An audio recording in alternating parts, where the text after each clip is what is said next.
Mari kita membaca firman Tuhan yang tertulis di dalam kitab Injil Lukas pasal yang kelima ayat 27 sampai seterusnya saya baca.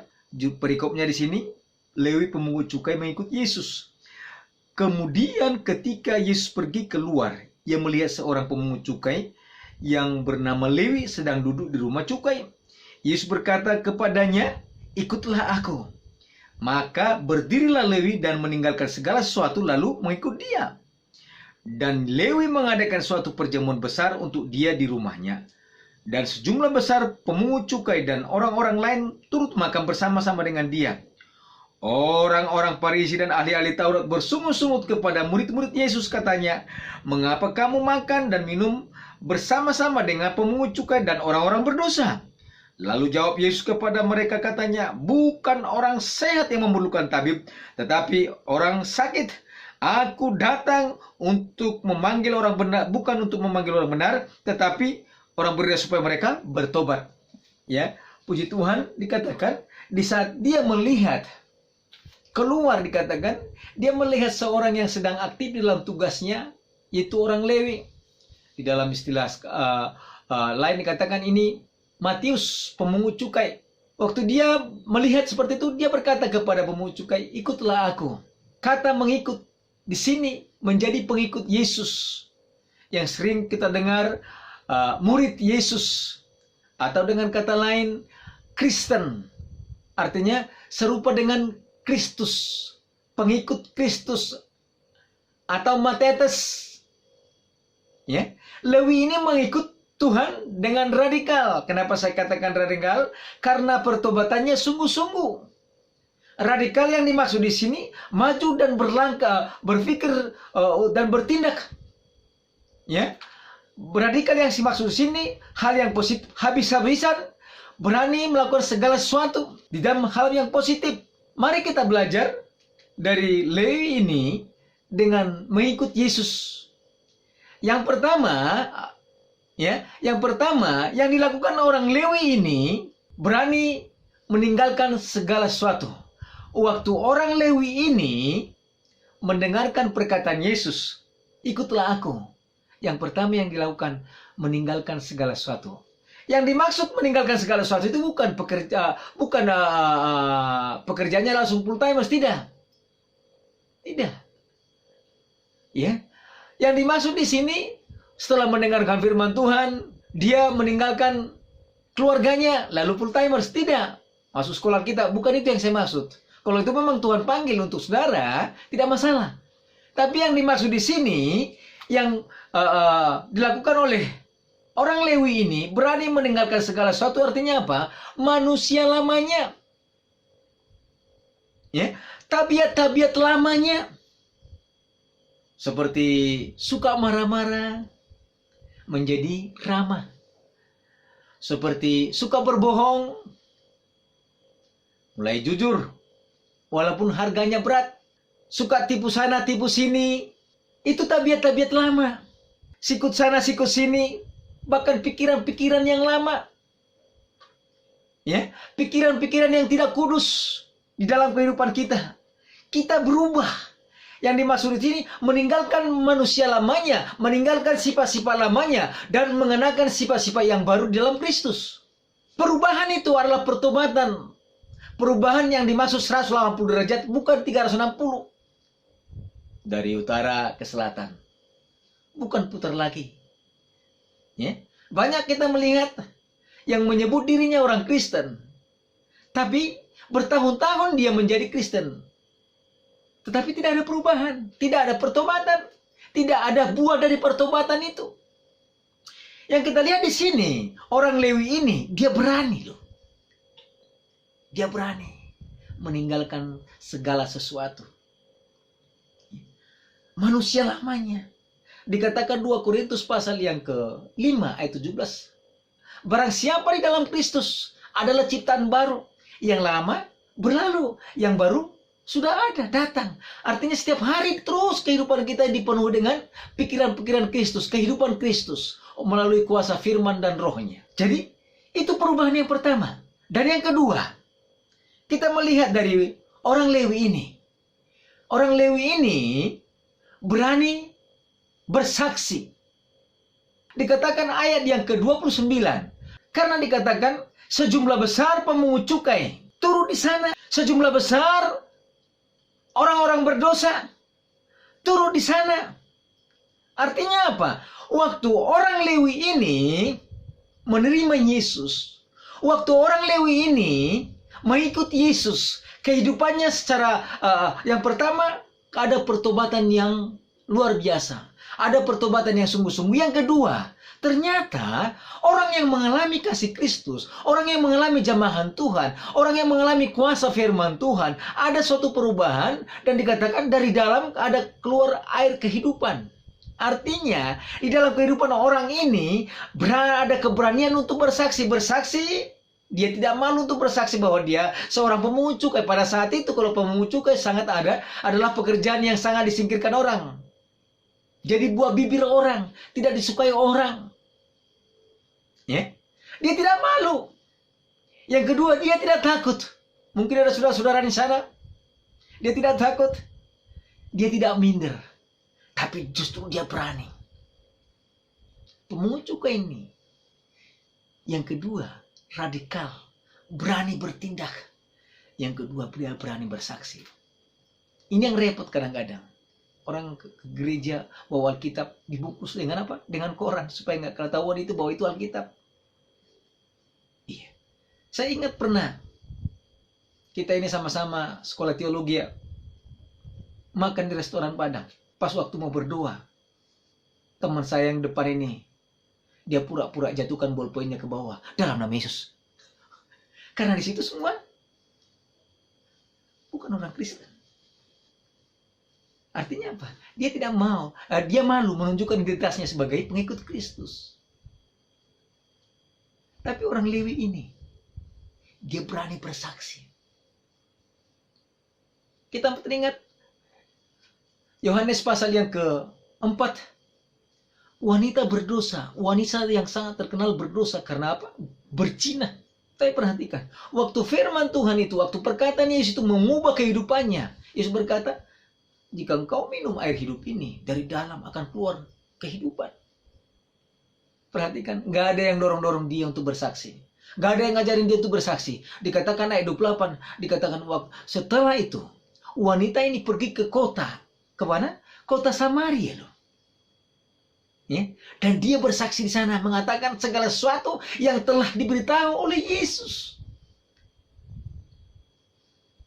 Wanita ini nggak malu. Dia bersaksi, aku ini seorang pelacur. Aku ini seorang yang berdosa. Jadi perhatikan. Di dalam Yesus, kasih itu akan menutupi segala kesalahan. Tidak perlu malu bersaksi. Kehidupan kekristenan saat ini. Ya. Malu bersaksi. Kalau di gereja, wah haleluya, puji Tuhan. Tapi keluar dari gereja, yang pertama malu bersaksi, yang kedua tidak menjadi kesaksian. Dikatakan sejumlah besar pemungut cukai dan orang-orang berdosa. Kenapa? Pertanyaannya kenapa bisa orang itu? Karena bersaksi. Ini loh hidupku. Ya. Kamu kenal aku kan? Aku ini. Tapi perhatikan, setelah aku mengenal Yesus, setelah hidupku dijamu oleh Tuhan, hidupku berubah. Memang sebagian akan mencibir, kamu munafik. Tapi perhatikan, waktu kita perkatakan perkataan itu di dalam roh kita, kita mulai share dengan orang lain, akan ada banyak orang akan datang kepada Tuhan. Yang kedua, berani bersaksi. Sampai ada yang bersungut-sungut. Ahli Taurat dan Farisi. Pasti. Ngapain bersaksi? Hidupnya aja nggak beres. Itu kan dulu. Itu dulu. Siapa yang ada di dalam Kristus adalah ciptaan yang baru. Yang lama sudah berlalu. Ya. Yang baru sedang datang memenuhi kehidupan kita. Yang lama itu jangan tertuduh dengan yang lama. Yang lama itu bagiannya iblis. Kan suka itu iblis. Kamu dulu pembohong. Kamu dulu penjina. Kamu dulu pembunuh. Kamu dulu perampok.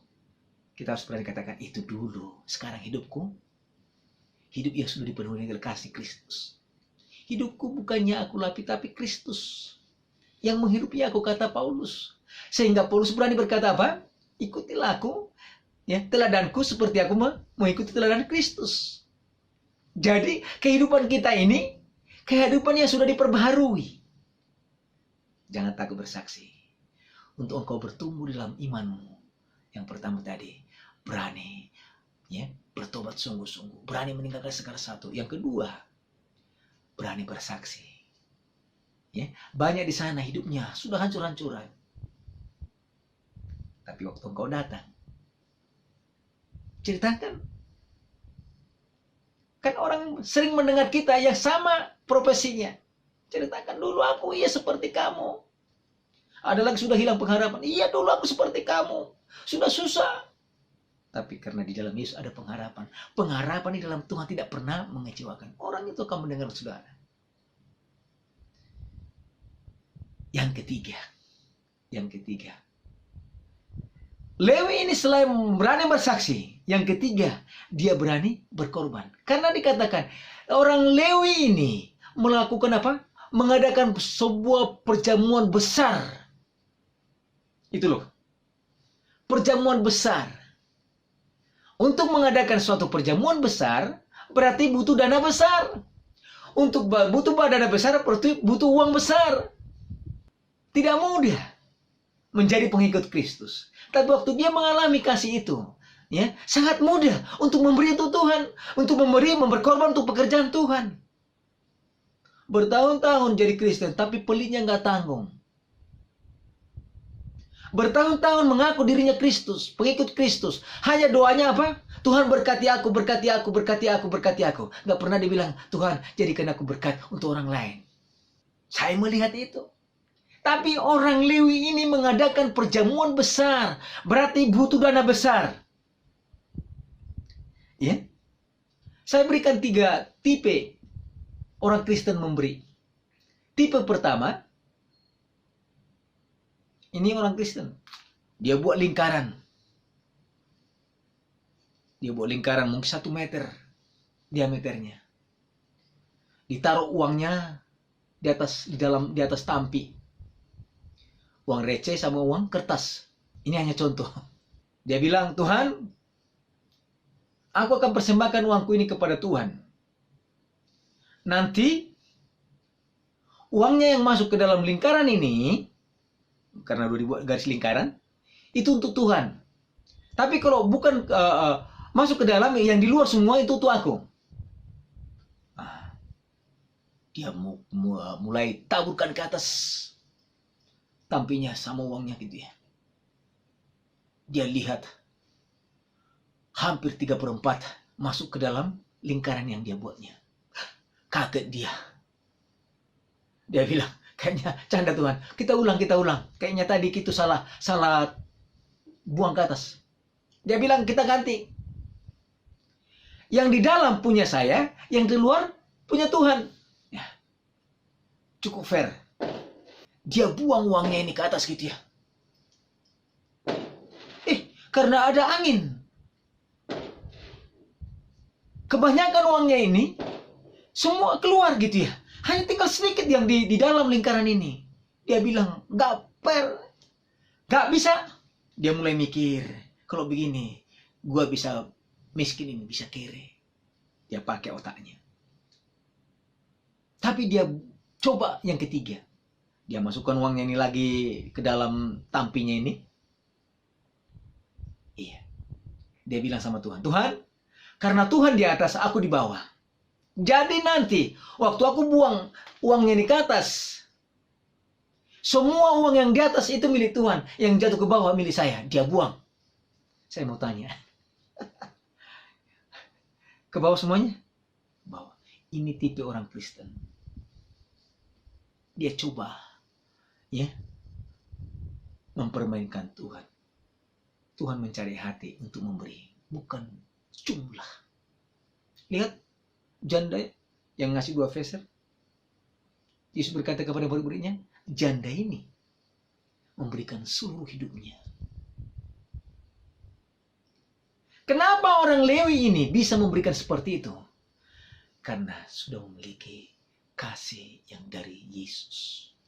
Seseorang tidak bisa memberi kalau dia tidak memiliki cinta untuk Yesus. Kalau dia tidak bisa mengalami kasih Yesus. Tahu anak muda? Guru, apa yang saya harus lakukan supaya aku masuk dalam kerajaan surga? Yesus berkata, ini. Oh, dia bilang, semuanya udah saya lakukan. Yesus berkata kepadanya, anak muda itu, kalau begitu, juallah hartamu. Juallah seluruh hartamu, bagikan ke orang-orang miskin. Mulai panas ubun-ubunnya dan tinggalkan Yesus. Tidak berani. 1 Korintus 6 dikatakan, orang kikir tidak mendapat bagian dalam kerajaan surga. Tidak masuk dalam kerajaan surga. Lewi ini, karena dia sudah merasakan kebaikan Tuhan, sehingga dia rela. Dia memberi dengan apa? Bukan dengan harta, dengan cinta. Lihat, kalau orang jatuh cinta, mungkin dari Bapak Ibu pernah jatuh cinta? Apapun dia berikan untuk temannya itu yang sedang dia cintai, apapun. Sehingga ada peribahasa, lautan ku seberangi, gunung ku daki. Padahal itu hanya omong doang gitu ya. Baru dikasih sedikit, itu. Cinta itu perlu pengorbanan. Karena begitu besar kasih Allah akan dunia sehingga ia mengaruniakan anaknya yang tunggal. Artinya pengorbanan. Apa pengorbananmu? Apa pengorbananmu? Engkau berkata, Tuhan, aku persembahkan seluruh hidupku. Seluruh hidupku artinya apa? Bukan cuma nyawa kita, tapi termasuk harta kita, jabatan kita, harga diri kita. Kita harus persembahkan kepada Tuhan. Lewi ini, dia tahu yang terbaik. Bagaimana mengikut Tuhan dengan radikal. Yang pertama tadi apa? Berani meninggalkan segala sesuatu. Artinya apa? Bertobat sungguh-sungguh. Yang kedua, berani untuk bersaksi. Jangan malu. Emang terkadang difitnah, diejek. Apalagi ke gereja. Orang kudus lewat mau gereja. Gak apa-apa. Kita mengikuti Yesus bukan untuk orang lain, tapi untuk diri saya sendiri. Yang terakhir, berani berkorban. Berkorban itu sakit. Abraham cuma dikasih, Tuhan berjanji kepada Abraham, aku akan memberkati engkau menjadi bangsa yang besar. Baru dikasih satu, Tuhan minta untuk dikorbankan. Kalau ada dua masih cengli, kata orang sana. Tapi ini satu. Itu namanya berkorban. Berkorban itu sakit. Beda memberi dengan berkorban. Memberi sudah ada, kita punya banyak. Tapi korban hanya satu-satunya sakit. Waktu Abraham mempersembahkan Ishak, jadi mati nggak? Nggak jadi. Itu berkorban. Surga berkorban untuk kita, untuk dosa-dosa kita. Karena begitu besar kasih Allah akan dunia ini sehingga ia mengaruniakan anaknya yang tunggal satu-satunya. Supaya setiap orang yang percaya, supaya setiap saudara yang berdosa percaya kepada Yesus diselamatkan. Tidak binasa, melainkan beroleh hidup yang kekal. Saya percaya hidup kita akan dijamin oleh Tuhan. Diberkati oleh Tuhan. Orang yang memberi akan diberkati oleh Tuhan. Terima kasih. Tuhan memberkati.